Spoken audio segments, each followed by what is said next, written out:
coffee, big cup, and hello. Welcome back to another episode of the Gilmore Way Podcast. I'm Kate. And I'm Laura. And this week we're returning to the newsroom to continue the exploration of Rory's suitability for the career path she chose as a kid. Next up is a discussion about her internship at the Stamford Eagle Gazette, her first job on the Obama campaign trail, and her struggles in the revival to find steady gigs. Are we at all surprised about her shaky career trajectory? Stick around and find out. But spoiler alert, we're not. And speaking of spoilers, this is a spoilers all podcast. If you don't want to know the fate of Rory's journalistic career, go back and watch the show and come back when you're done. We'll wait. And as a friendly reminder, if you could do all of those YouTube things for us, please like this video, subscribe to our channel. It's one click below. It really does help us out. We always love to hear your thoughts as well. If you'd like to drop a comment, any and all feedback and suggestions are welcome. We just really like to hear, what you're enjoying about our episodes. So let us know. Yeah. All right. A couple of weeks ago, we did another episode on journalism where we mostly talked about her days with the Franklin at Chilton and at the Yale Daily News. But while she was at Yale, she also got an internship. And so I think we should start there.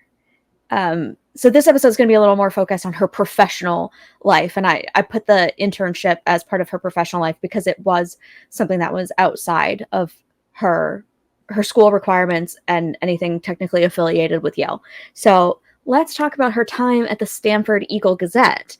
And the first question I want to pose to you, because I've seen some speculation in the fandom about Mitchum's motives here. So I want to ask you, do we think that Mitchum gave Rory this internship as an apology, as like hush money without the money, or because he wanted to test her mettle to see if maybe she was a good partner for Logan, in the sense that maybe she'd actually be able to run the business alongside him instead of just being a doting wife? Or was it so that he could make Rory busier and hope that her schedule would cause them to break up? Like, what do you think was his rationale for offering this internship to Rory? Out of the aforementioned reasons, the one that I would go with, which I really think is obviously the case here, is that Mitchum was just trying to test Rory and see, again, does she have it or does she not? I don't think it was an apology, because I don't think that's necessarily Mitchum's style. Whether or not he liked Rory as a partner for Logan, I feel like over time he was just becoming less and less concerned about that, because he knew Logan was going to date who he was going to date. And I think he was becoming more on board with just being a little bit more like blasé about that. But I think maybe I think Mitchum just was really good insight. And I think he maybe saw that Rory's head was conflated. So I think in his mind, it's like, well, let me test this out. Is it rightly conflated? Like, does she actually have enough to live up to it? Or is she just, again, not enough and she doesn't have it? Let me find out where she really falls on this spectrum here. Can she live up to the hype that she's created for herself in her own mind? Or is she just, again, gonna fall short? I think we know the answer to that. We'll talk in another episode about whether or not we feel Mitchum was right or wrong. In case you haven't picked up on it, we absolutely feel that he was right about his end perception of that. But all in all, I think it was just really a test to see, this girl thinks she has it. Let me put her to work and see if she actually can live up to it. What good qualities she has, what bad qualities she has. Can she actually make it in the journalism field like she thinks that she can? Can this be someone that I can potentially train if she is going to be a partner to Logan and potentially have an interest in running this publication or any other publication and being a business partner to Logan? Does she have the chops to do it? And so I think ultimately, again, this was just Mitchum's test. She failed, and he called her out on getting a grade of a big fat F. Or at least a D. I got a D on a paper. Yeah, she didn't get hit with a deer this time, though. Anyway, yeah, no, I tend to agree with you on that. I do think it was more of a genuine thing from him being like, see what she's got. I really don't think that Mitchum gives a crap about Logan marrying the perfect little corporate wife. I think he's been around the business world enough to see the changing tides in third wave feminism, and he's not as tied to the ideas of the patriarchal family. He still wants his son to take over the business. Perhaps it's because his daughter has no interest, but I think, you know, he still likes to stick to some of these old ideas, like sons taking over the family business and the family name legacy. But I don't think it goes much further than that. There might be the practical side to the wife attending to the social life of the family and the children, but other than that, I really don't think he cares on an ideological level. It's not some conservative belief in the roles of men and women. But, you know, his father is old school, and he wants for Logan what he had for this kind of arrangement to continue. So he doesn't think Rory is appropriate for Logan. And Shira wants him to have, you know, the right kind of wife, not because she's old school and conservative too, per se, but because it legitimizes her own role in the family and reinforces her own value. Logan getting to marry whoever he wants, a working woman, undermines her position, much as Emily is threatened by Lorelai breaking away and being an independent career woman who has a life outside the home. So my vibe on it is that he does want to give Rory a real shot. I think he does feel bad that his family was rude, especially because he doesn't care about the same things that they do.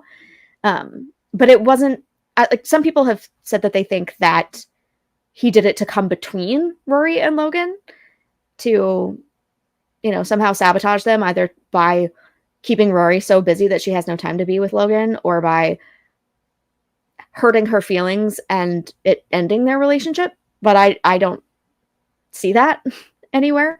I think it was meant to be an opportunity for Rory to get some experience. He might have even read her article about the Life and Death Brigade and been impressed and wanted to give her something to see how far she could go. Maybe he was just looking for the top talent, regardless of whether she ends up with Logan in the long term. You know, they had just started dating, and he knew his son well enough to know that she might just be a passing phase. But kids from the Yale Daily News are a talent pool he can draw from for his papers, whether as interns or cub hires. And maybe he was just intrigued by her skills. And, you know, he knows the value of getting these kind of internships, and he knows how far nepotism will get you in the business. And so he's like, let's see what she's got. And, you know, if she really is as good as she thinks she is, maybe she would be a boon to the Huntsberger group. Yeah, I really think it was just a test of, is she enough? I mean, she thinks that she's a 10 out of 10, you know, on the journalism, you know, scale in terms of, I've got it. Maybe she is a 10. I want to find out. And I think what Mitchum sees over time is that as a writer, 3, 4, I mean, but he doesn't completely bash her. He does, you know, commend her at the end of the day, saying like, listen, you've got a lot of other great qualities. You could probably make a really good assistant. You know, you could still work within this field, maybe just not in the capacity that you foresee yourself, because you're just not good enough. Again, we'll talk about it in that episode as well, about whether Mitchum was right or wrong. But I really just think it was him testing the Rory waters to find out, like, can we chalk her up to a success, like you said? And would she be a, you know, great addition to the family name and to the family businesses and the papers that we run? Or does she just not have it? Yeah. I think, and again, we'll get more into this when we talk about whether he's right about her or not. But in general, I think what he says when he, or what he means when he says she doesn't have it, is that she doesn't have the tenacity to speak up, to dig deep, to continuously try to get the story, you know? She clearly has a great degree of competence. She's organized. She's friendly. She's prepared. But it takes more than that to be a great journalist. We've mentioned this before. You know, that's sort of like some baseline competencies that are useful in a lot of jobs, you know? But it takes more to be a journalist, especially a foreign correspondent who wants to go out into the world and get the story on the ground. Rory is way too rigid. really doesn't see her own blind spots when it comes to the mismatch between her personality and her ambitions. So I think it was a valuable experience for her to do this internship, even though it ultimately didn't turn out for her, because it did give her some resolve to keep going, because now she just wanted to prove Mitchum wrong. Sometimes that kind of motivation can actually get you places. But I will also say that I kind of wish she had used her time on her break from Yale to reevaluate her career ideas, because if she was so convinced that she no longer wanted to be a journalist, why didn't she seemingly consider anything else, any other way to return to school or some other plan? It was just sort of, DAR stuff and Logan. And ultimately she returned to the path that she left because she didn't believe in herself anymore. And I'm glad that she regained her confidence and self-belief, but at what cost? Yeah, I agree. But I think that also starts with how she prepared herself to even go into this internship. And I kind of want to lead us off there and pose you this question. Getting this internship now is one thing. That's a check mark. It's a great success to be offered this internship. Now you have to prepare for your day one in terms of what you should be expecting, what is going to be expected of you. Did Rory adequately prepare well enough for this internship? Or did she just think, I'll go in and everyone's going to love me and it'll be easy peasy lemon squeezy? That's a really good question. She clearly did some preparation. She reads a lot about journalism. She knows a lot about it. It is one of her passions. Maybe she could have figured out more of what her daily life would be like. I think she leaned on her usual proclivities too much in assuming that Googling Mitchum Huntsberger himself was enough to get her through this. She comes in the morning knowing that he could run a 4-minute mile, and knowing that, he's an Episcopalian, youngest or oldest of the brothers. Just, she knows all these personal facts about him that are discernible from a Google search. But it's not enough. She is shadowing him, but she knows a lot about him and not a lot about the job. So she probably could have prepared better on that front. And I think maybe she was just a little too concerned with her forward presentation, just being like, I want to look like a newspaper woman, but not too Lois Laney. I don't want to look like a college kid. She was so concerned about the perception of her instead of just going in with confidence and gusto. She wanted to be taken seriously, but went about it too superficially, maybe. And then I also feel like when she was there on her first day, this might have been the writers making her look more incompetent than she is. There's something about that first day where it's like Rory Gilmore would not behave like this. There's something that didn't add up for me in terms of just how mousy she was and how awkward. I mean, not that we haven't seen her be like that before, but she was just so like rattled by the whole thing. And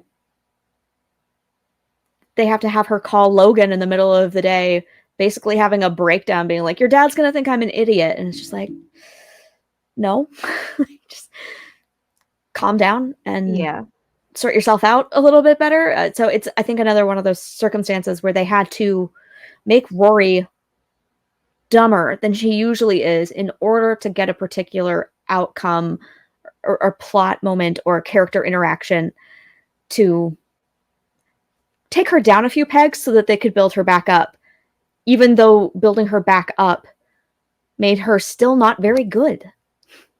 Yeah, and nerves are one thing when you're going into any new job or any new internship. I think it was probably a bit more pronounced for her as well because it's Mitchum Huntsberger. He's a big name within the newspaper field. He's got all of these accolades already, on top of the fact that, I'm in this relationship with his son. So it's all the more important for me to really come across as professional and impressive and as like a shiny trophy that's going to look good, because these are like, it's like the Hiltons of the journalism world. You want to look reputable and good to somebody like that because they can really make or break a career path for you. It's like what you said, nepotism can go a long way. So I think she was just feeling a lot of additional pressures going into this particular internship that she may not have had with any other newspaper that she was trying to get her, feet wet into. It's a good point. She probably was really intimidated by him. Like, he won the Pulitzer at age 25 or something and didn't even go to grad school. Seems like a born journalist, she says. And so it does make some sense that her nerves might get the best of her. But like I said, I think they maybe just made her a little ditzier than usual in the service of her kind of hitting bottom so that they could build her back up to her normal self, to make her, it makes her normal look better, if that makes sense. So that the next time we see her at the Gazette and she brings him the coffee at 4:00 and it's decaf, that makes her look really competent, even though that's something she could have done on day one to impress just as easily as, finally getting her footing after the fact. So I just thought it was interesting that they had to have her lean on Logan so much for the support and the information to get her to the point where she's feeling any sense of confidence about her own capabilities. I just thought it was just a little off for me. It makes some sense, but maybe it was just an execution thing. Yeah, I mean, to an extent, but I will also say that it just tracks that Rory always needs, I guess, reassurance from others that she's the best, that she's number one, that she can do it. She wants to be in the limelight in that way and have people look at her and say, like, you're good, you've got it. She never wants to hear any criticisms or hear that she can't. But I think it's hard for her, and I think we've seen that even going back to her days at Stars Hollow, to draw and well that inspiration from within herself.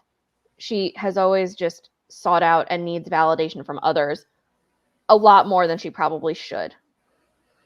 100%. Nailed it. Okay, another question about this internship. Why do you think they wrote this plotline in? Do you think they did it to show us how Rory struggles to swim in the bigger pond in general?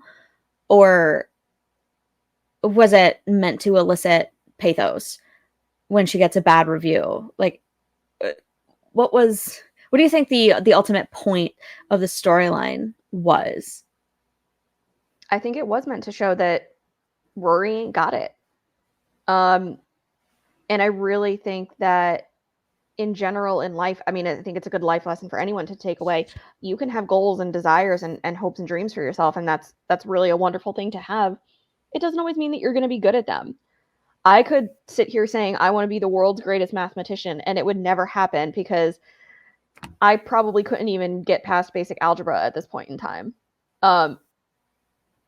It doesn't mean that you're always going to be successful at what you want to be successful at. And I think that was a lesson that Rory needed to learn. Just because you want to be a journalist and you want to be Christiane Amanpour and get all of those heavy hitting stories in the Middle East and travel the world and report on everything and make a name for yourself doesn't mean it's going to happen. But it doesn't equate to failure. You can still find success in a lot of other ways. And I don't think that Rory understood that. She was always just going to equate that to, I failed. There's no hope or use in me pursuing anything else, even remotely within this field. I think she needed to learn the lessons of failure, essentially. I think Charleston sees it, when he tells her at in high school, like, listen, failure is a part of life. It's not a part of Chilton. But, I mean, maybe not a part of Chilton. Like, you get what I'm saying. Failure is going to be a part of life. And it's a lesson that Rory needs to learn and not internalize that failure, but just take it as, I'm not good at this. It doesn't mean I'm not good at everything. I can still excel in other ways. So I think she needed to get knocked down a couple of pegs, honestly, to realize that, brush the dirt off, pick yourself back up, and just get back on your feet. It's so funny you say that because I was rewatching the revival earlier, and the song that is playing at the very end of the spring episode when she's after she's just had her blow up at Sandee, and she comes back to Stars Hollow and says, "Moving home." The song that's playing in the background is from Swing Time, and it's called Dust Yourself Off, I think. Or no, Pick Yourself Up. It's called Pick Yourself Up, Dust Yourself Off, Start All Over Again. So it's so funny that you use those terms when that is literally, a song that was used in relation to a moment of journalistic failure for Rory and career failure. That's clutch. But yes, I agree with everything you just said there. I think the point of it was to show a more concrete example of what Jess was saying to her at the end of season 2 when he said, "Are you sure that's kind of the job that you're going to take? It seems a little too much for you. It's too harsh." And at that point, Rory she hardly thinks twice. She very briefly has a freak out, and then it's over, and she still doesn't reconsider. And everything you said is correct, and I do applaud her for breaking through the struggle and, like I said, regaining faith in her own capabilities. It's really good that she's not entirely deterred by one guy's opinion of her, and that she's going to pursue what she wants to pursue regardless of a little bit of bad feedback, because there are things that can be overcome.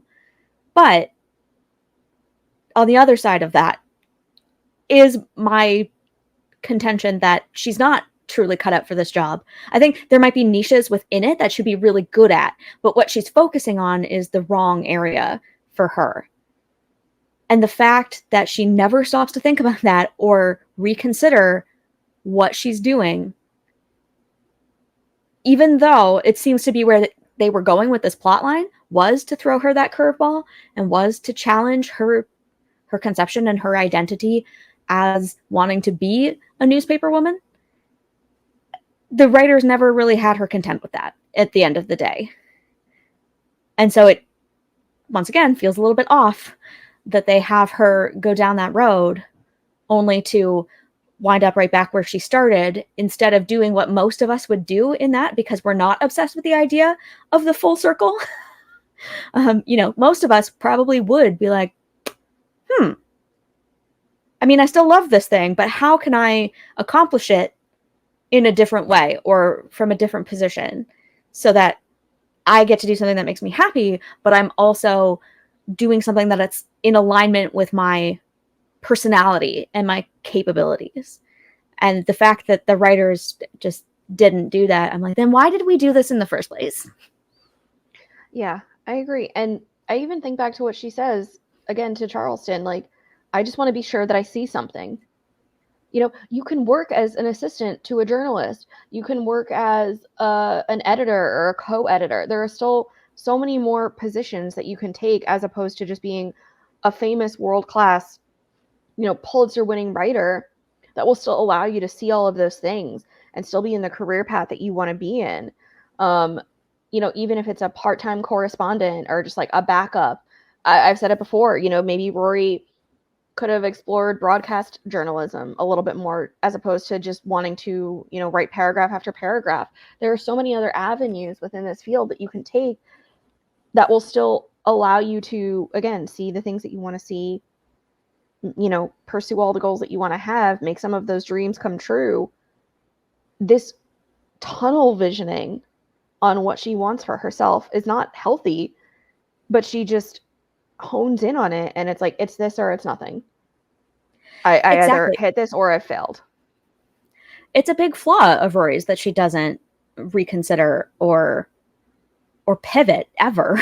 And we like watching flawed characters, but there's a difference between a flawed character and a character who continues to make the same choice over and over again and expect a different result.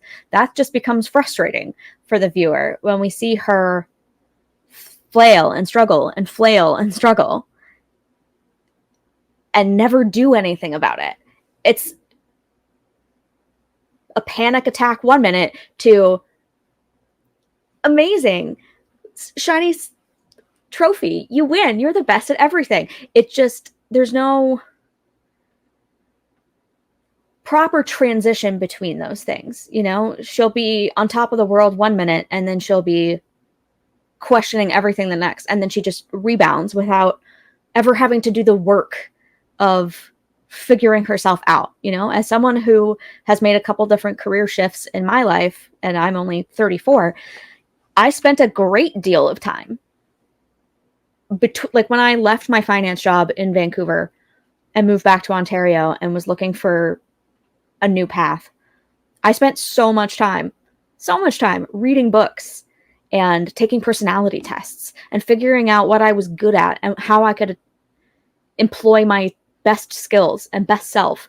And not only that, but like what I wanted my life to look like, how I wanted to feel at work, what work situation would be the best for me as a person now that I understood myself better than when I was in college and when I was in my first job out.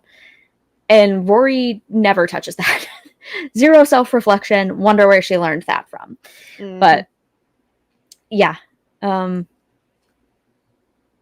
feel like there was another point I had to make and it's completely gone out of my head. Maybe it will come back to me. Oh, right. So the other kinds of journalism that she never considers, like you said, broadcast, never touches it. Long form, she doesn't even consider writing a book, you know, a big research project where she's maybe doing interviews and conducting original research. She could have been on the forefront of podcasting or blogging, YouTube travel vlogs of some sort where she's her own boss and she's traveling, working as a digital nomad. These things were starting to become a thing in 2007, but she decides to dump Logan and not move to the heart of the technological change that happened, like that big growth spurt that Silicon Valley had around that time. And she could have done something so interesting with that, but never considered the opportunity that existed anywhere except at a daily newspaper, and especially at the New York Times. She was just so set on the New York Times, as if it's the only publication in New York. Don't you know? You know, there are no other newspapers on the entire island of Manhattan. None. Zero. None. So, yeah, that's, again, like I said, why it's frustrating, because she keeps making this choice that is obviously a bad one. She even has this conversation with Mitchum at Logan's birthday party when they go out for dinner. And she said that she's already read The Vanishing newspaper. And when she's considering whether to take the job at the Projo, she's doing the pro-con list. And she even notes that print journalism is a dying media. And that, you know, one pro is that there may not be a lot of jobs, so I should take this. But one of the cons is that she might get too entrenched in an anachronistic medium. She says it herself. And yet she's like, nah, bro, I'm good. I'm going to go work at the New York Times, even though it's an unpaid internship, for 6 weeks, and then I don't have a job after that. She just is so tunnel visioned and myopic about the whole thing, and it grinds my gears, okay? You know what really grinds my gears? You know what really gets my goat? Rory Gilmore and silver platters. Ugh, yes. She got the initial internship on a silver platter. But when it's over and she leaves Yale and then she wants to go back to Yale but wants a job, she goes and pesters Stuart Waltz initially for just a reference. But then she keeps showing up at the Eagle Gazette offices and pestering him for a job. She goes into his office, invading his private space to leave her portfolio on his desk. And seriously? No. Tell me how you feel about that whole thing. First off, in terms of going into a place of business that you are no longer actively employed at or even doing an internship for, and then just breaking into people's personal offices and personal spaces, she could have found herself in a lot more hot water from like can we call security here? Like, I need you to leave the premises sort of thing. Potentially like continued harassment, which Stuart could have made a really strong case for as well. I think she's lucky that he didn't. But it is so inappropriate from like a personal and HR perspective to do what she's doing. And if I was Stuart, it's like, you're giving me all the more reason to not want to take you on, because this is really unbecoming and just unpleasant behavior. And I don't love, like, I can appreciate the motivation and the passion and the desire, but not to this extreme. And so it would really honestly turn me off as an employer to want to take on an employee like that. For her to keep showing up and saying, like, after he had very explicitly says, like, I appreciate, again, the passion and the desire, but there's really nothing here for you. I don't have any openings. I don't have any open positions. There's nothing in the budget right now. He's not lying to you to be a jerk. Like, it's genuine to me at this point in time. Like, yeah, there aren't any openings. I'm sure if you just, had she been a little bit more scaled back, maybe she could say, okay, I understand that. Can I leave you my resume for when and if there is? Maybe that's 3 months from now, 6 months from now, whenever. In the meantime, accept the reference that he's willing to give you and find something else. But again, it's just all about, I want this job at the Stamford Eagle Gazette, and if I don't get it, I'll raid this man's house in the middle of the night and start leaving my resumes on his kitchen table. She just couldn't take no for an answer. And again, it's another fatal flaw, I think, for Rory, as someone who is seeking employment. Again, I think any employer would just be very turned off by that. Exactly. I personally feel that it was childish that she pestered him for a job after they said they had no openings. That's not tenacity, that's immaturity and entitlement. She just assumes that they'd be lucky to have her and that they should just make space for her when they're already probably struggling financially, which is a lot of the plot happening while Rory is shadowing Mitchum in the first place. They're trying to talk about ways to cut costs. And not only that, but then it never goes anywhere. It never pans out. And so that's frustrating. But yeah, he's expressing to her that it's not going to happen and she won't take no for an answer. And that's not the way to show that you're the right person for this job. She does make a great point in that she points out that she already knows most of the staff. She knows the rhythm of the place. She knows where they keep the pens. She knows how to fix the copier.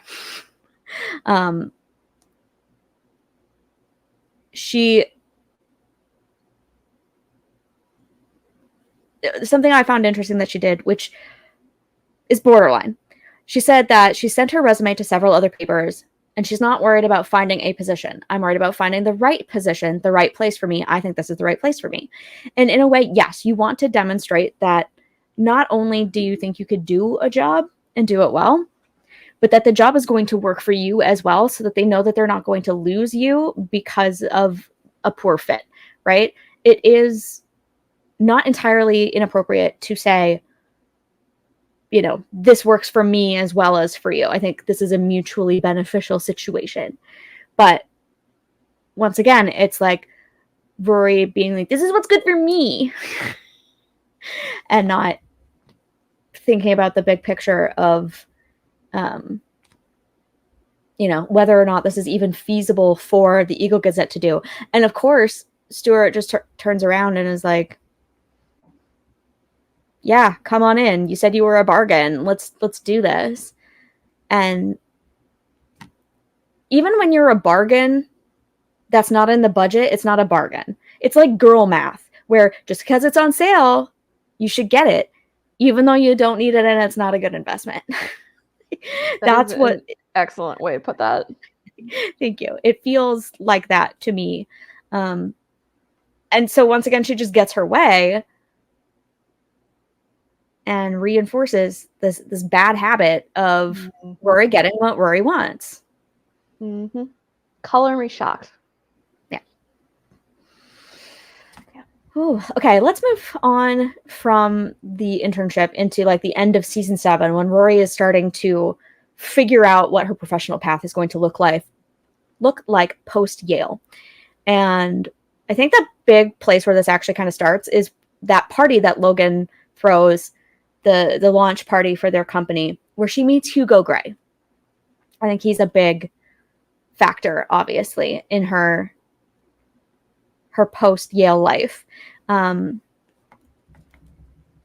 He also is the one who sets up a meeting with A.J. Abrams from the Times. And Rory skips out on prepping for Lane's baby shower to meet with that guy. And then she doesn't get the rest in fellowship. So fun. But yeah, talk to me about the whole Hugo Grey thing and her writing that really mean article about Logan's friends and colleagues. Yeah, I almost think if it's just, again, paralleling what she does at the Yale Daily News with just, writing mean articles and eviscerating people is sometimes what people want to hear, and it draws the reader in more than just writing something that's too black and white and too nice. And I don't even think that she knew enough about the people that she was writing about to make those sort of commentaries or those sort of judgments. I don't know. In my mind, I'm thinking she was just doing it, again, to write an article and write a piece that was so, I guess the best way I can put this is it'll make you sit up and pay attention, but in a bad way, because you're being really cruel unnecessarily to people that, again, I don't feel like you know well enough to really be commenting on in this way. So I think it was just more of a shock piece for her to try and elicit some attention and make them, say, oh, like there's something here. But I don't think it was the right avenue to take, because, again, in my mind, if I was them, I'd be seeing that and being like, this girl's just trying to blow smoke right now. I think they needed to literally, pun intended here, like read between the lines and see that there's not too much going on here that's worth us,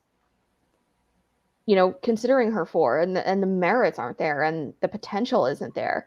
And I don't think that it was a well-written piece. I don't think she had the right to be writing it. I don't love it.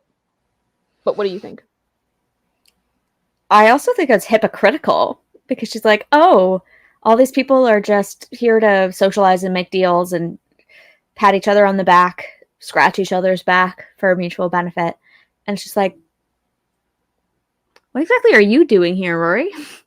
You're making a great contact who eventually ends up hiring you and who connects you to someone at the New York Times. You never would have had access to that if you weren't Logan's girlfriend.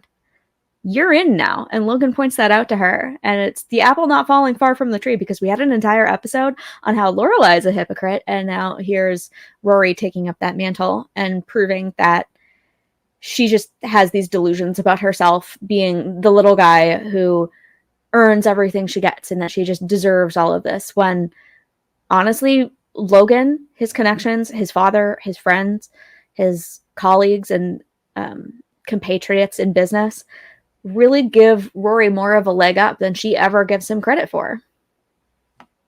Yeah, we've talked about how nepotism can get you places. It really does for Rory here. She falls back on the Huntsberger name right and left, and then right and left again. And it has her falling into this really bad pattern of just, if I can't do it, Logan will come in and save the day and get something for me. Like, whether it's Logan, whether it's Lorelai, Emily, Richard, she will just call on favor after favor after favor to get her to where she wants to be, instead of actually putting in the work herself. And it's just laziness and it's arrogance. And I don't foresee how she ever expects to have staying power within the field if she's just constantly going to be falling back on the good graces and the legs up from other people. You need to do the work yourself and have some backbone. And I just don't see it from her ever. I mean, it's not always inherently bad to utilize your connections and to take opportunities that are presented to you. That's something Mitchum says to her when he offers her that internship in the first place. He says, an opportunity is an opportunity. I'm offering you one. Are you going to take it or not? And we shouldn't just be leaving opportunities on the table just because we think that we shouldn't ever take advantage of our connections in that way. That's just not realistic. It's not in our best interest. And so I don't necessarily blame her for using her connections. That part doesn't bother me. And I don't necessarily think she's lazy either, but you're definitely right about her falling back on it and assuming that it will happen for her without the corresponding goods. Like, it's not about laziness or work ethic per se, but she does have to continue to bring the goods, and she doesn't always. I don't think it's laziness. I think it's complacency. I think she thinks she's so good that it will just magically happen for her and that everything will fall into place somehow. It's not about sheer effort. It's about arrogance, as you said. So I don't have her. That's a good way to put it. I can get on board with, complacency, but an abhorrent amount. Yeah. And just not acknowledging how much it impacts her. That's the other part that gets me. It's like, I don't have a problem with you making a friend at one of Logan's parties and submitting writing to him and getting a professional leg up that way. That is fine. Cool. Love that for you. But don't bite the hand that feeds when that happens, and acknowledge your privilege. We all check that privilege at the door. Yeah. We all have certain privileges in life, and it's okay to capitalize on them, but it's not okay to pretend that they don't exist and that absolutely everything is all because we earned it, or it's all entirely on our own merits, because that's not always the case. And it's okay as long as you know what you're doing and why you're doing it, and that your work product is reflective of still being really good. Yeah, I agree. She's definitely guilty of self-conflation of ego, on top of it being already conflated so much by so many, like on so many instances by other people. It's not that she's not good. There's potential there, but she has to realize that she's not the best. And like you said, just work at it more than she ever did. Yeah. The whole inflation of the ego thing. This is such a bizarre reference, but if anybody has watched the 90s Sabrina the Teenage Witch, there's an episode where Howie Dorough from the Backstreet Boys guest stars, and he plays a pop star who has a huge ego, and Sabrina literally puts a spell on him to make his head grow, and it's making me think of Rory and her head growing and just being like not being able to fit through door frames because her ego is so big. My brain goes to strange places sometimes. That's going to be rent-free canon in my head now, though. So, yeah, it's great.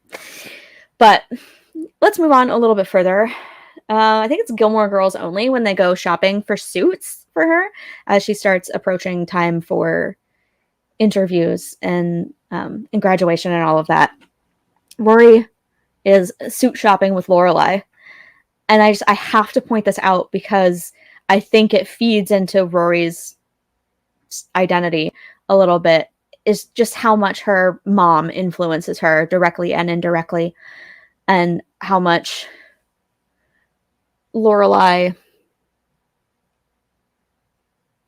holds Rory back, because she says Rory has the suit on and says it screams New York, or Lorelai says that the suit screams New York Times, and Rory says she needs it to say more than that.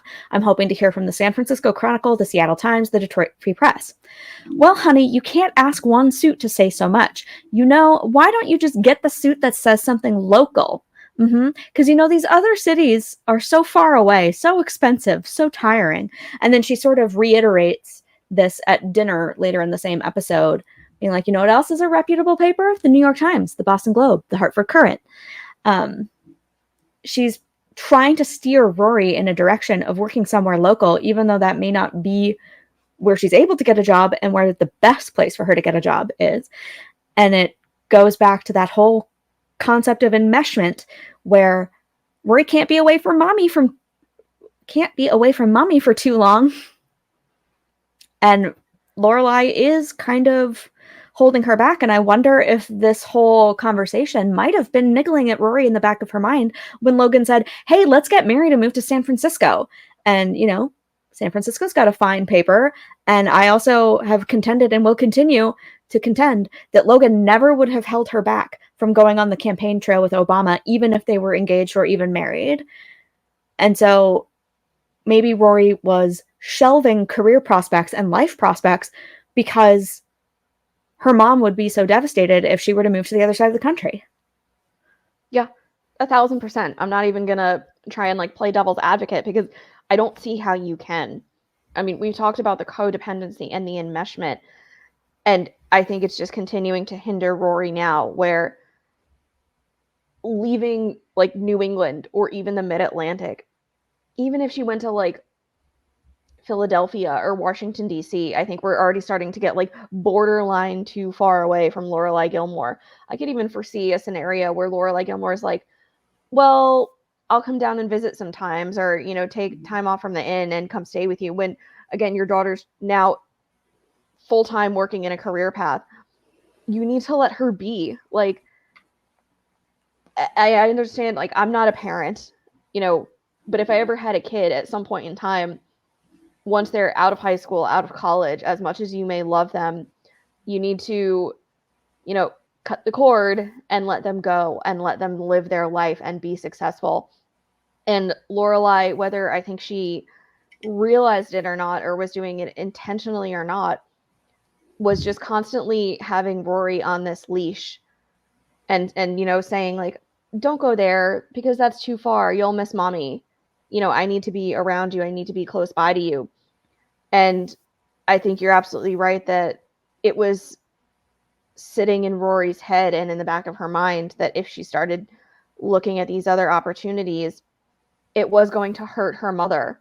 But Lorelai needs to put on her big girl pants and deal with it. And Rory needs to let her wear those pants and even maybe just say to her, like, Mom, put on the pants, I'm out. And maybe she needed to buy her own pants at that suit shopping outing.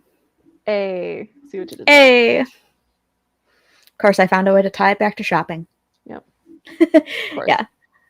All right, let's move on to the Projo, because I think this is one of Rory's biggest professional mistakes. She has this great interview with the editor of the journal, the newspaper in Providence, and she thinks it would be a great job. You know, it's a reputable paper. She said on the downside, it's small and they work their cups hard, but and Doyle kicks in and says that they have a comic section. And Logan says, what's wrong with the comic section? And Doyle says, let's just say the New York Times does not have a comic section. And so not only does Rory seem to think this job is below her by the fact that she turns it down, but it seems like Doyle kind of agrees with her. And one, I find it kind of distasteful that he's, you know, so judgmental of a paper that has a comic section. Like, we can see the elitism and the hoity-toityness of both Rory and Doyle through this. And also, two, Logan Huntsberger's dad owns like 12 or 13 newspapers at this point in time. How would he not know what's wrong with the comic section? Yeah. And in Rory's mind, too, she was already starting to fall into, once again, that trap of like, this is peanuts for me. You know, I shouldn't be starting out entry level, so to say. You know, I'm worthy of making six figures and being at like, you know, management level right off the bat, equating it to where she would foresee herself entering into the journalism field. But this paper is up and running and still exists for a reason. Obviously, it has readership. It obviously has a following. It's, you know, generating income. I understand that Providence, Rhode Island may seem like Middle Clump, Nebraska to you. And she even says, like, what's really going on there? Is there anything at all that's even worth reporting on? What would I be talking about? In the back of her mind, am I just going to write about like more paving of parking lot stories? Like, you know, my days at the Franklin. What exactly are they going to be tasking it with? And is it going to feel fulfilling to me? And that's not a bad question to ask because you want to feel fulfilled in your job. But she was immediately dismissing this idea, and she ends up, I think, turning this down because I'm better than this. And oh boy, if that's not a dangerous attitude for her to have. Yeah. Don't it always seem to go that you don't know what you got till it's gone? To pave paradise. You mentioned paving the parking lots. I had to. Yeah, that's but fair. That's yes. So, yeah. She has this whole pro-con list. Classic. As Logan likes to point out. As do we. This calculus in her mind of, this is a great job, but I'd be giving up the New York Times. Are you? It's just one of the places I could work, but it's not the best. I think it's kind of a narrow version of best.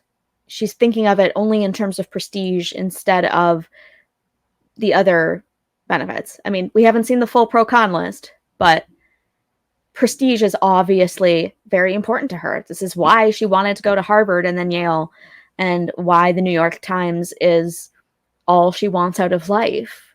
Or later, GQ, Condé Nast, all of these big, fancy, important places. And she leaves too much good stuff on the table in the service of getting the best and being the best. And it doesn't work out for her. I mean, maybe the job on the Obama campaign trail was ultimately better than the Projo, but it seemed like she wanted to be working at a daily. And so, yeah, she got something to pay the bills, and it was probably a really cool experience, but was it what she wanted? Was it what was the best for her in terms of climbing the ladder? Like you said, she never wants to put in the work. She always wants to skip steps. And if she had been willing to start at the bottom and work her way up, she might have been further along in her career if she hadn't turned that down for a 6-week unpaid internship just because of the prestige of the New York Times name, right? Because it was, I kind of agree with Logan that, 22 is exactly the time to take a few risks in your career in terms of, like, in this instance, it wasn't necessarily the worst thing for Rory to want to try to get the rest in, if that was possible for her. They only pick 4 people out of the entire country, out of all of the journalism programs, out of all of the school newspapers. It was a long shot. And he's right that now is the time to do something like that, because you're not always going to have that kind of opportunity. But like I said, she was too focused on the top and wasn't willing to climb the ladder to get there. I mean, I know she says in You Jump, I Jump that she hates ladders, but I didn't think she meant it quite so literally. I think she would have been further along in her career. In the revival, we would have seen her more stable, I think, if she had taken this job instead of the short-term campaign job. Because as cool as that was, it didn't set her up for success in the career that she was aiming for. She had it within her hands and she let it slip. Yeah, and it's worth remembering as well that Rory Gilmore has financial backing from Emily and Richard, and so she has like a safety net in place where that's not the case for everybody. For most people, more often than not, they'd probably be in a position where I'm coming out of college, I have student debt, loans that are going to take me decades to pay back off. I can't afford to not start having steady paychecks and a steady income. So I am going to take the job at the Projo because it pays and it's going to put a roof over my head and help me start paying my bills. So many people would probably not have the luxury to say, no, I'm going to turn down the pay for a 6-week unpaid, not knowing what's on the other end of that 6 weeks. For Rory Gilmore, it's knowing Richard and Emily always have my back. And again, they continue to not do her favors, saying like, oh, well, when you go to New York, we'll get you like a swank apartment on the Upper East Side, and we'll make sure, you're good to go there, and you'll have all like the creature comforts of like, upper class privileges and a nice place to stay. 99% of people probably would not be in that position to take those risks that Rory had from a financial perspective. And so I think it's also just worth remembering that as well, that she's turning down a paycheck, which again, I agree with what you say, like taking risks is good. And when you can, especially at a young age, sometimes it can work out. But in my mind, it was just wild to me that she turned that down for a bunch of unknowns and question marks. Yeah, it was a bad move all around. And not everybody has the privilege, has the option to take something unpaid at all. Not everybody has that stroke of luck. So, but yeah, you're exactly right about the whole Richard and Emily always having her back thing. Like, imagine getting a free apartment on the Upper East Side. Just picture it. Most of us, yeah. It's like, ugh. But I know Lorelai was trying to encourage her to do the responsible thing, and Logan was sort of arguing against it and being like, go after your dreams. If this is what you really want, now is the time to make the move. There will be other jobs. Don't worry too much about it. And he's not entirely wrong. You know, people not in Rory's position, I would suggest absolutely taking the Projo. And I think they would probably have to make that decision for themselves because they know that they can't get away with living in a very expensive city, even for 6 weeks. So it's just first world problems all around. Yep. All the way down. But I also think she might have fared better from taking the job at the Projo because it wouldn't have caused her so much psychological turmoil. Mm-hmm. If you'll recall in Lorelai, she nearly bombs an exam because she doesn't turn in the whole thing, because partway through her exam, she just started thinking, what's the point? I'm never going to get a job anyway. And she says, the New York Times doesn't want me. I got a letter from the Chicago Sun-Times. They're not hiring. I even called the Providence Journal Bulletin and begged for that job, but they already gave it to someone else. Some non-idiot who didn't think they were too good and turn it down. So she has this whole mini existential crisis about her own worth and desirability as a candidate and as a journalist. And she might not have had that if she had been like, hey, I got a great job right out of college. We're going to do the dang thing and we're going to work our way up from here. You know, she also might have been able to take that job and then either turn it down or say, hey, I got the Reston Fellowship. Can I go for 6 weeks to do that and come back with like all of the knowledge and connections that I would make from that? She might have been able to, you know, work something out or quit when she realized, hey, I actually accomplished my dream and I want to pursue that instead. But then she has this breakdown. Again, another breakdown about her suitability to be a journalist. Are these not red flags to you, girl? Where she's just spiraling about not being wanted in an industry that is flailing already. And so she knows she's setting herself up for years of struggle. And instead of being like, why don't I rethink this and be like, let's play it safe. Let's do the right thing. Let's be responsible. Let's take a step back. No, she just barrels right on ahead. She doesn't think too much about the future. She considers nothing else. And then she just runs home to Stars Hollow and hides and has this whole epiphany about the whole, like, you told me I can do anything. I can't. And I have 2 rejection letters and a humiliating phone call to prove it. Do you know what the worst part of this is? I thought I was so in at the Times. I was just saying that I wasn't going to get it. I was trying to be humble, but I was so not humble. I was so cocky. I was picturing myself working there, chatting up Bill Keller in the elevator and running down the street for a quick lunch with Maureen Dowd and filing my first story and seeing my first byline. I already had the outfit picked out for my New York Times picture ID. Like, she is so fixated and so head in the clouds about this. And just has these delusions about how to get there that don't involve actually doing the work and starting at the bottom and proving herself in a professional role. Yeah. I mean, And finally, it's like, oh, finally, she calls herself out on it when she says, I was way too cocky. You know, the humbleness was just smoke and mirrors. Like, I thought I had this in the bag. I considered this opportunity to be mine. No, girl, no. You need to, it's good to be proud of the work that you've done in the past and proud of the qualities and the merits that you think you have for yourself. But again, with this like just pedestal that she and everyone else around her puts her on to make her think that she's going to get whatever she wants in life, and that when she doesn't, it's because the world isn't being fair to her and not just because she is not worthy of it. Richard says it when he understands that she doesn't get the opportunity. It's like, well, what do they want? You were editor of the Yale Daily News.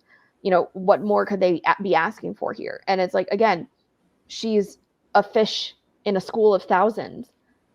No one is doing her any favors, least of all herself.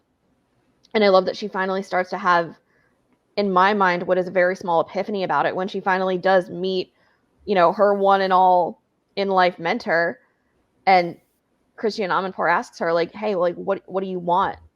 And she's like, honestly, at this point, anything or anyone that will take me. And it's like, finally, girl, like, why couldn't we arrive at this point like months and months or years and years ago? But okay, we're here now. At least that's some sort of progress that she's willing to understand. You've got to work your way up. So it is about whatever opportunity you can get. Exactly. And Christiane even says to her, that's the spirit. I mean, you just get in there, do what you can, show them what you've got, and the rest will take care of itself. And she wasn't really willing to do that, at least not at first. Eventually, she did take what she got in terms of the offer from Hugo Grey. And the fact that Christiane Amanpour was like, I'm going to give you my card. You can send me some stuff. I'll have a look at it. We can stay in touch. Never hear about it again.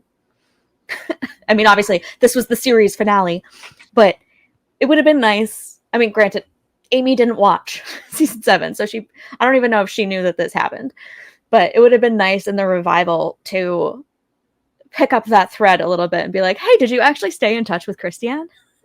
That would have been so funny, or so fitting to be like, Christiane Amanpour thinks I'm an idiot. Yeah. She never calls on that. Any sort of flashback, even if you can't get her to come back for a guest appearance. Just give me some like verbal nods to it with the writing. But nope, nothing. Yeah, exactly. And then she gets that offer from Hugo Grey, and she's really excited that she would be on the road and that she'll have real press credentials. It'll be grueling, but it's travel, and she's really excited. And I do love the finale where she gets this cool opportunity. She's graduated from Yale. The town is sad but happy for her, and they throw her that big party, and it's just beautiful. I love it. But I guess that sort of wraps us up on the main series. So let's talk about the revival for the last little bit of this. Mm-hmm. Yeah, I think in A Year in the Life, most of Rory's career success is behind her. I mean, in journalism, at least. We find her struggling, unmotivated, burnt out, but also borderline offended that she's expected to even try to make a good impression in an interview. So let's talk about, let's go to Sandee Says, because obviously we have some waffling, some back and forth stuff with the whole, her piece with The Atlantic falling through. She's riding the coattails of her New Yorker piece. Condé Nast is not giving her the time of day. Logan Huntsberger's dad, again, has to come in and save her and make that call so that she can even talk to them. And then eventually she takes this story that doesn't go anywhere. She falls asleep in the middle of an interview. Super professional. And that really goes nowhere. And she's at the bottom of the barrel.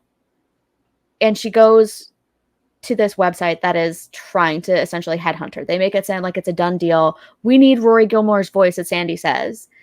And she goes in and she's unprepared. So what was your take on the Sandee Says portion of the revival and how Rory handled all of that? It just makes me want to shake her and just grab her by the shoulders and shake her and be like, wake up. Have you learned nothing? And apparently not, because again, you're still at a point in your life, even now in your early 30s, where you have decades of work ahead of you and a career ahead of you before you can potentially think about retiring, have the funds to do so. Grow up and fall back on what you said previously, that sometimes it's about taking what opportunities are presented and put in front of you and running with them and seeing where that leads you. And so I 1,000% think that she should have taken the Sandee Says job, especially because they want you vehemently. I mean, there has to be a reason for that. Take the position, whether it's an internship, whether it's going to, whatever it ends up paying you, even if it's minimal to start out, whatever assignments they give you, and see where it leads, because at least you're still doing work. You're keeping yourself busy. You're getting more bylines and articles put out there, whether it's in print, online, on a blog, which was really taking off again, even more so, and just really a thing now in 2016. Do it. And just see where it leads you. Don't shirk this opportunity, because again, I think she was falling back on, well, Sandee Says is a little bit beneath me. Let me see if I can find something better first. And then she just falls into this total time suck and wastes too much time trying to get in with Condé Nast, that finally when she realizes, well, I guess Sandee Says is really going to be the only thing that I can have right now because no one else is taking me. Too much time has passed. And now Sandee, when she eventually goes in for that interview, again, is so unprepared because she didn't give this the consideration that she should have, that it doesn't take long for Sandee to be like, oh, you know what? Actually, no. Because as much as go internal.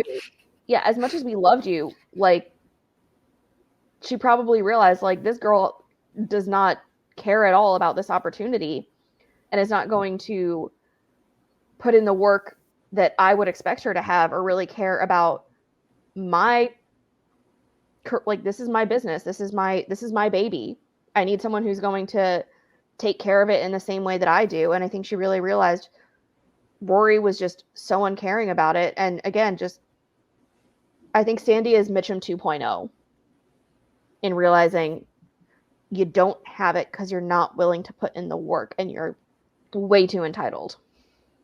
Exactly. I was just going to make that reference and you beat me to it. You might say she doesn't got it. Louder for the people in the back. Louder for Rory, basically. Yeah, all of that is so true. She shows Logan the site and asks how many levels down it is from the New Yorker or GQ or Huffington or Bazooka Comics. And he provides constructive criticism and is being supportive, while Rory is clearly putting it down and simultaneously seeing it as flattering that they want her, but also trying to stay above it by insinuating that she belongs at the New Yorker or GQ instead. And again, goes to that sense of entitlement and that sense of, I belong at the top. That is my natural place. Even though all of her work to date has rebutted that proposition, because she hasn't really gotten anywhere. She's had a few drips and drabs of success along the way that have kept her going, but she still can't see that it's not a sustainable career the way that it's going for her. And one of the things that pisses me off the most in the revival is when she's having that conversation with her mom about writing the book.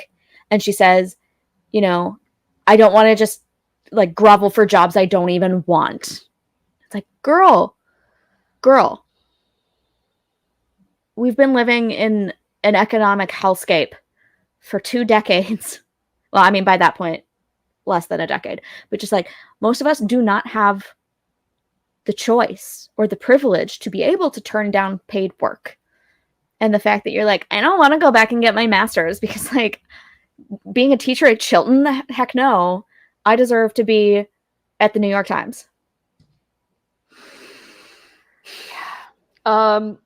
It's been sitting here next to me, and I've been refraining, but I need to. Red flag o'clock? Yeah. Red flag o'clock.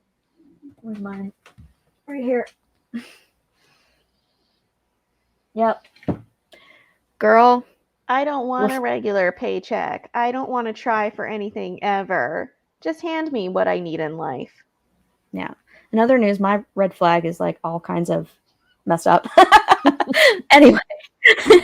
Yeah, exactly. She does kind of expect to be handed things. She thought that Sandee Says was a shoo-in, which is why she didn't put any effort into it, which was very unprofessional. But then again, maybe the professionalism of Sandee Says doesn't quite meet expectation either. You know, Sandee also seems a little self-important and a little too, like,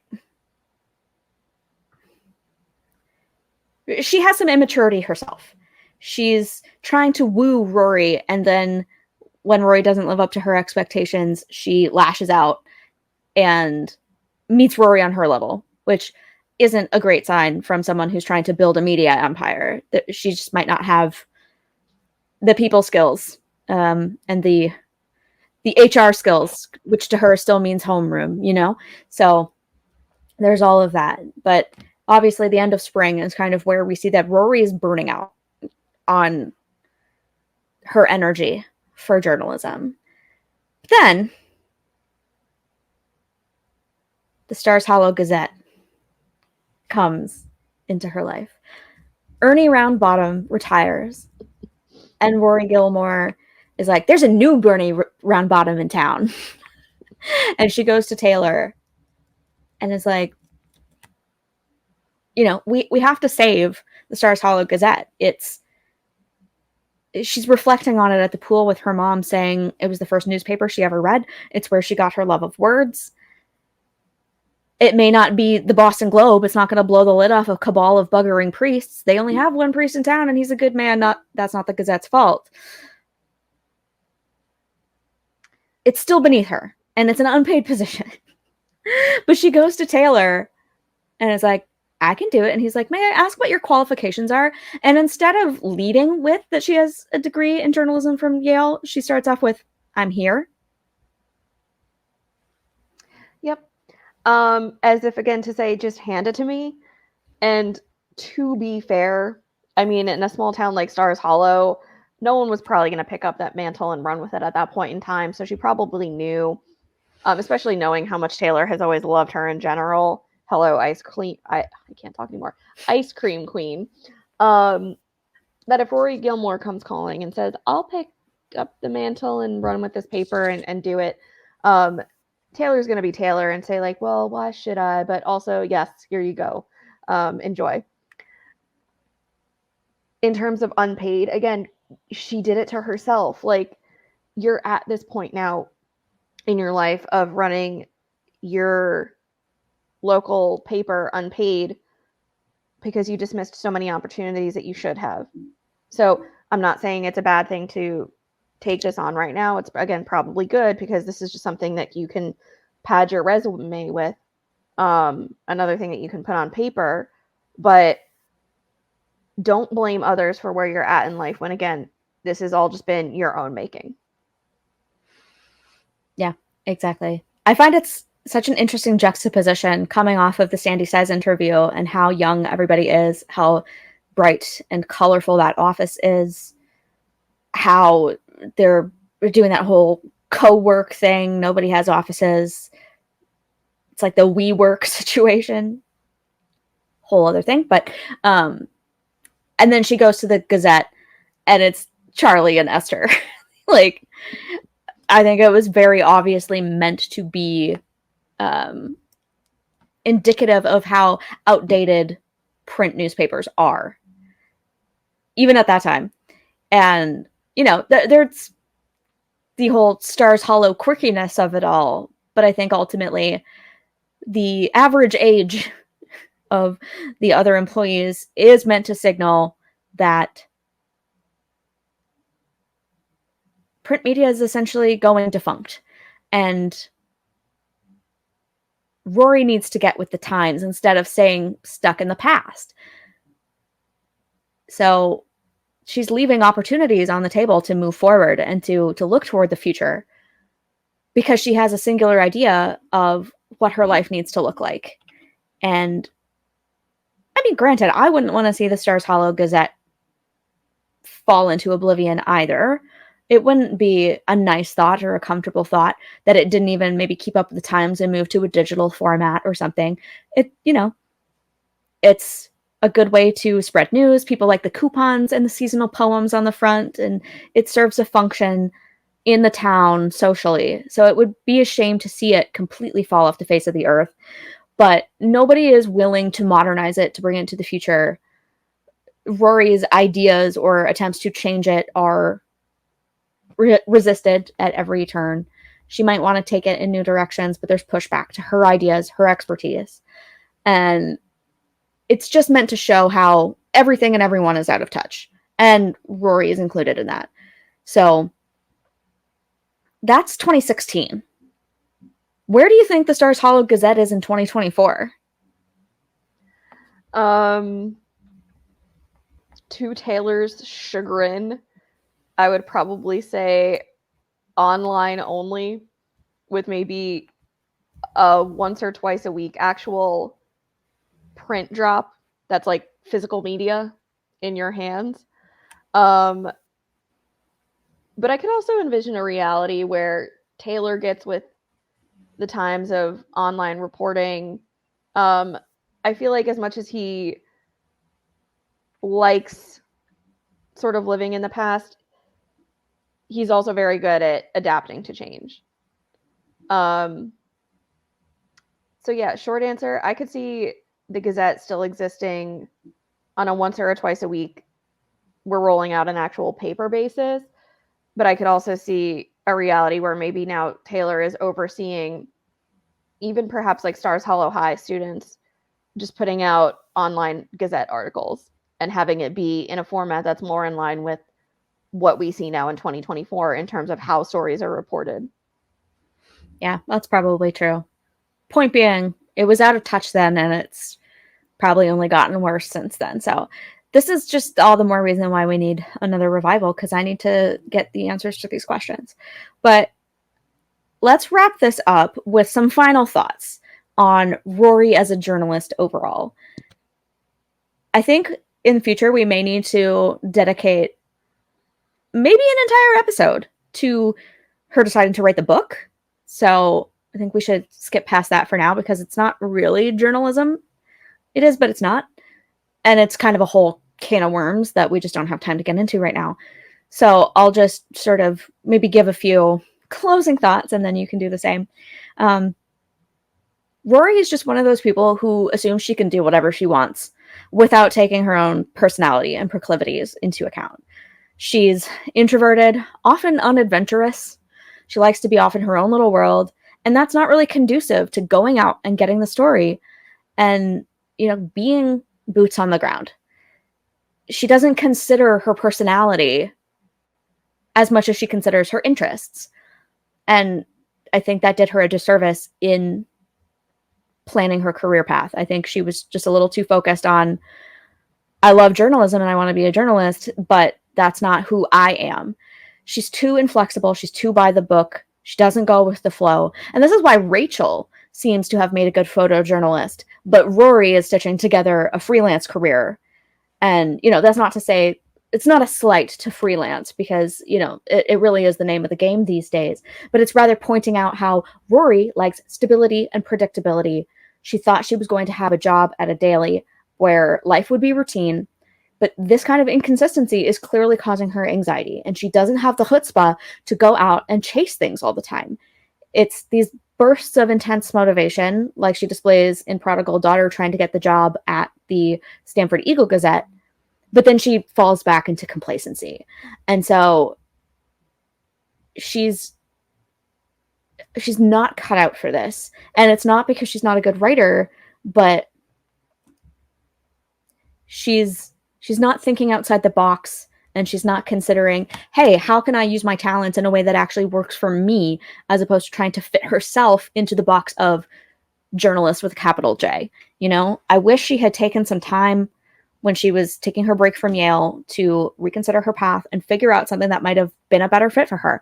But instead she doubles down and just does everything from that point on to prove Mitchum wrong, instead of doing what feels good for her, what serves her, instead of trying to prove the point to everybody else that she's the best and she deserves to be at the top. She needed to figure out what her ideal life looked like. And I wish that they would have shown that it's okay to pivot when you need to, because I think the sunk cost fallacy idea about careers is just that. It's a fallacy. Almost no one picks what they're going to do in childhood and then sticks with it their entire lives for a number of reasons, both personal and systemic. Rory pushing ahead with journalism is myopic at best and delusional at worst. And it just goes to her privilege that she can keep on in something that's not realistic or sustainable for her, and then is just saved by other people at different times in various ways.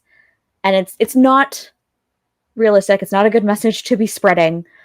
And there's a lot of problems with it. So I just want to point out that, like, spoilers for our Mitchum was right episode, she doesn't have what it takes. Look at her compared to Paris. Paris was doing Operation Finish Line and applying to law school and medical school. She had plans and was willing to throw everything at the wall and hustle. But Rory wanted to twiddle her thumbs and wait for her golden opportunities to find her, which they did, which is unrealistic. And that's why a lot of this rang false. Rory's a writer, not a journalist.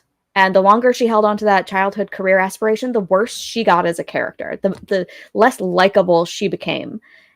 And yeah, I feel like there is so much I could say on this whole front. But, we're running a little long. And so I feel like I'll maybe cut myself off there and throw it back to you.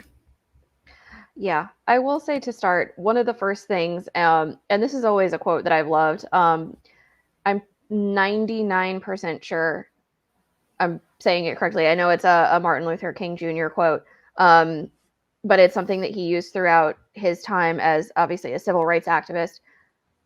You don't have to climb the entire staircase all at once. You just need to take the first step. And I think that is so emblematic of how Rory should have pursued her career in journalism. She was just trying to, like a cat almost, just leap up the entire staircase and get to the top without taking it a step at a time to where she needed to be and what would allow her to get to where she could be.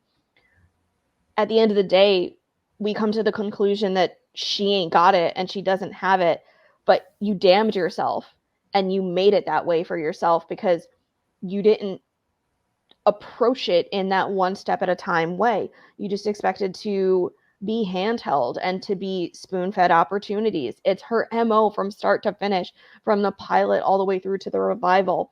I want Revival 2.0 for a million and one reasons, but it's also because I want to see if there's ever a growth and a change for her in that regard. Now that she's going to be a parent, where is she at in life? Is she starting to accept the realities of taking the jobs that you can get, realizing that maybe sometimes being second best is okay. Even being third best is okay. Rory was never going to be the best journalist in the world. She was never going to be Christiane Amanpour. She wasn't going to be a Pulitzer Prize winning novelist or foreign correspondent that, gets a Wikipedia page about or is just, goes down in history as one of the greats. That has to be okay. I mean, there are so many people out there who just have that passion and that career path, who have jobs like that, who will never get those accolades, but they still do it because it's a steady paycheck, it's money in your pocket, and it is still fulfillment in life. And Rory also needed to learn the lesson about fulfillment sometimes and more often than not being more important than how the world perceives you. You need to be okay with yourself first and just know that you're proud of yourself and the work you're doing, and then let other people see that and have that reflect through because you're proud of yourself first, so to say. So she could have had it. And that's the sad thing. I think we are drawn to the end result of she doesn't have it, but she could have. She could have just made a career, write for the Projo. Then maybe a newspaper in Washington, D.C. sees your work and is like, come write for us here. And now you start getting more groundbreaking and heavy hitting stories, and you just work your way up a step at a time. So it's not that she was always doomed to fail and never could have had it. She could have, but it was just, she was the Titanic that was running into the iceberg, but you did it yourself. And so at the end of the day, there were so many lessons that she needed to take away from herself. But again, I will just fall back on the quote that I led my final thoughts off with, because I just think it's so telling. Take it a step at a time. Don't try to jump the entire staircase. If she had done that, I think we would have had a very different result from Rory Gilmore at the end of this show. Yeah, your whole comparison of a cat trying to jump up the stairs just made me think of those cute little videos where, you know, like a little tiny kitten tries to jump off the bed onto a ledge or something and just falls. Like doesn't even get anywhere close to where it's trying to jump. Or cats who like jump and flail.